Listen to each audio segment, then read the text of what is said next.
আসসালামু আলাইকুম। আশা করি সকলেই ভালো আছেন। যারা মোটরসাইকেল সার্ভিস সেন্টারের জন্য হ্যান্ড টুলস, ওয়াশ মেশিন, পাওয়ার টুলস এবং বিভিন্ন ধরনের টুলস মেশিন খুঁজতেছেন, তাদের জন্য আজকে ভিডিও। আজকে ভিডিওর মধ্যে আমরা বেশ কিছু প্রোডাক্ট দেখবো। এটা হচ্ছে ইনকোর 20 ভোল্টের ব্যাটারি ইমপ্যাক্ট রেঞ্জ। আর এটা হচ্ছে 20 ভোল্টের অট4 ব্যাটারি ইমপ্যাক্ট রেঞ্জ। তাছাড়া আমাদের কাছে রয়েছে টর্ক রেঞ্জ।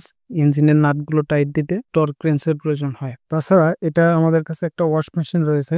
এটা হচ্ছে 2 ঘোড়া ওয়াশ মেশিন। আর এটা ইনকোর 1500 ওয়ার্ডের একটা ওয়াশ মেশিন। 750 সিসি। এটা হচ্ছে আপনার ওয়াশ এয়ার ওয়াশ গান। এটা হচ্ছে মিনি ডাই ক্যান্ডার, যাদের ক্যান্ডার লাগে 200 ওয়ার্ডের ইন্ডাস্ট্রিয়াল প্রোডাক্ট। এটা হচ্ছে বেঞ্চ গ্রাইন্ডার। এই গ্রাইন্ডার দিয়ে আপনারা টায়ার বিভিন্ন কিছু ঘষতে পারবেন। তাছাড়া রয়েছে আল্ট্রাসনিক ক্লিনার মেশিন এবং fuel injector cleaner, OBD scanner. এপাশে রয়েছে ওয়াশ মেশিন, ফোম মেশিন, সব ধরনের মেশিনারিজ এবং টুলস পাবেন।